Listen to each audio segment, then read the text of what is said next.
Namaste, Pranam, Gita Dhyanam. Om Parthaya Pratibodhitam Bhagavata Narayanena Swayam Vyasena Gratitam Purana Munina Madhye Mahabharatam Advaitam Ritavarshinim Bhagavatim Ashtadashadhyayinim Ambatva manusandadhami Bhagavad Gite Vavadveshinim. O Bhagavad Gita, with which Lord Narayana himself gave enlightenment to Partha, the ancient sage Vyasa included it in the Mahabharata. O Goddess, shower of the nectar-like knowledge of non-dualism contained in your 18 chapters, O my affectionate mother, the destroyer of rebirth, I meditate upon thee. Krishna Vandana. Vasudeva Sutam Devam Kansachanura Mardanam Devaki Paramanandam Krishnam Vande Jagadguru. Son of Vasudeva, the slayer of Kansa and Chanur, extreme delight for Mother Devaki, O Lord Krishna, the supreme teacher of the universe, my salutations to you.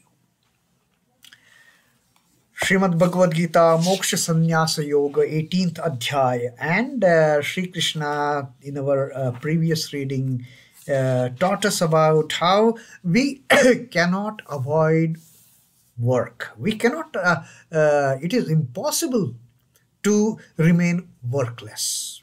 It is impossible to renounce performing any kind of karma for that matter.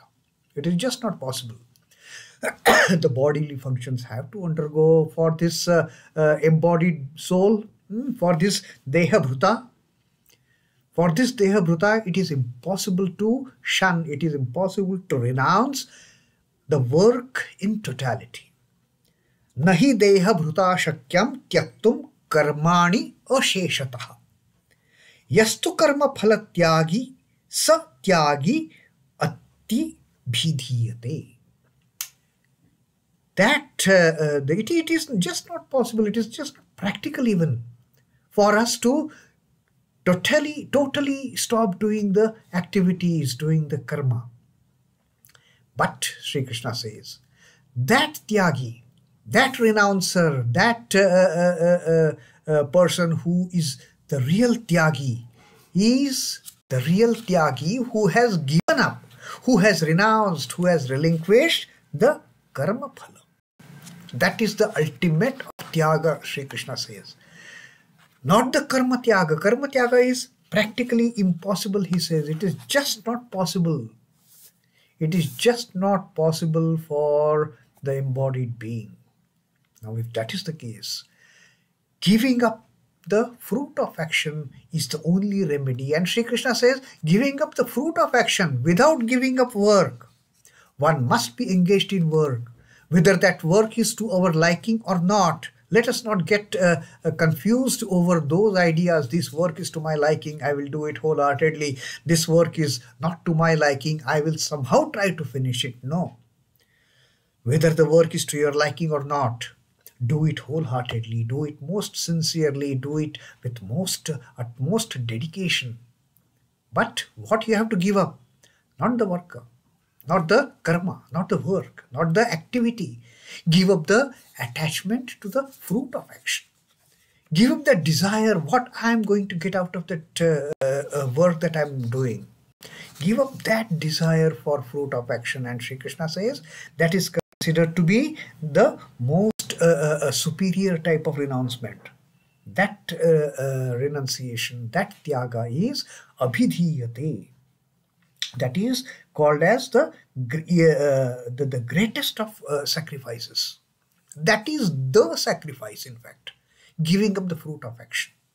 So having told us this and having, put it in our brains, hammered this fact on our mind, Sri Krishna now is going to tell us that what way this karma phala, it determines our future course.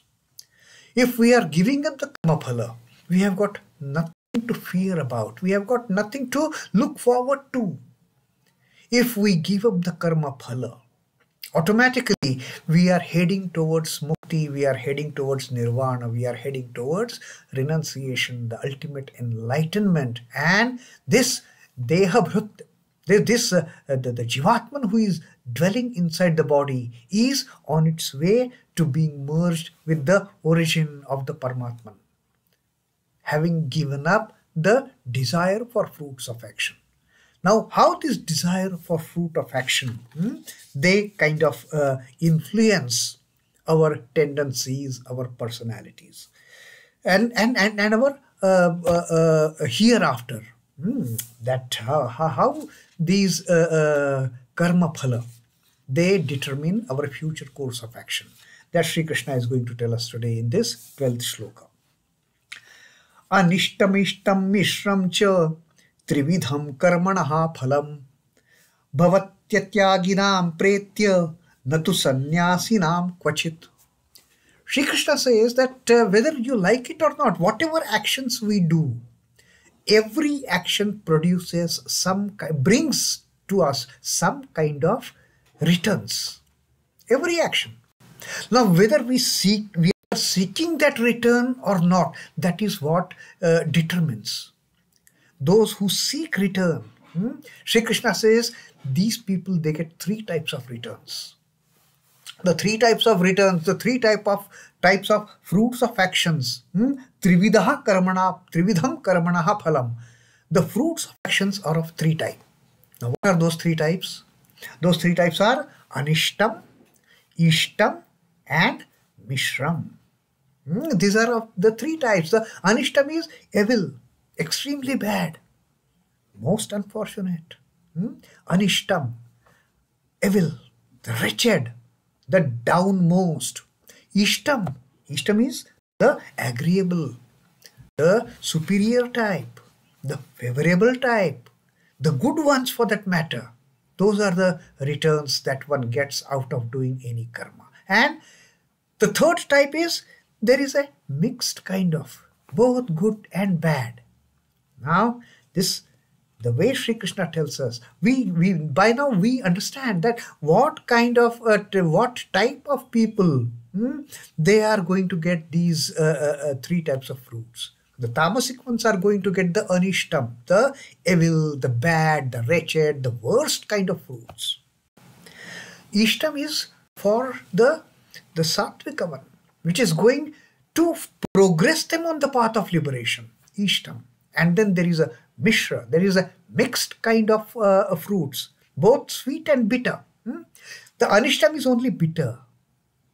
The iṣhṭam is sweet. But the miśhraṁ is both sweet and bitter. You eat one fruit, you like it, you are so happy. Oh, wonderful, such a beautiful tasting fruit I have got of this karma. And the next fruit that you eat, oh my God, it is so bitter, I will never taste it. It is so pungent, I will never taste it. So that kind of miśhra, the mixed fruit of actions, the rajasic type they get. So Sri Krishna says, this is typically the type of fruits that every person gets at the end of performing any karma. This is the type of fruit that they get when they have expectation for fruit. That is most important clause in Sri Krishna's teaching here. Those who are expecting returns, they get these three types of fruits. They can be extremely good, they can be extremely bad, and they can be mixed type, mix of both good and evil. So Sri Krishna says, this is what normal tendency people they get. But atyāgināṁ pretya, and these fruits, they don't, immediately they get credited to their account. These fruits, they get credited to their account on their death. Because that is what is going to determine the next, the hereafter. So Sri Krishna says, immediately they may not get the return of the fruit for that matter. It gets credited bhavaty atyāgināṁ. Bhavaty atyāgināṁ. Atyāgināṁ is those who have not renounced the fruits of actions. The real tyagi is one who has renounced fruits of actions. For that, these three fruits, they don't trouble at all. They don't bother that person at all, whether it is aniṣhṭam, iṣhṭaṁ or miśhraṁ. But for atyāgināṁ, these fruits, bhavaty, pretya, after death, once the Jivatman leaves this body, then for the future journey, all these fruits, they get credited to the account. And then it determines whether the account is full of merits, full of demerits. Whether the account is full of good things or the account is full of evil deeds, evil fruits. So that determines. But Sri Krishna says, Natu sannyāsināṁ kvachit. But this doesn't happen in case of the sannyasis, in case of the true renouncers, in case of the true relinquishers who have renounced the fruit of karma. Now, one point is very significantly put forth here in Sri Krishna's teaching, that karma as it is only limited to our body.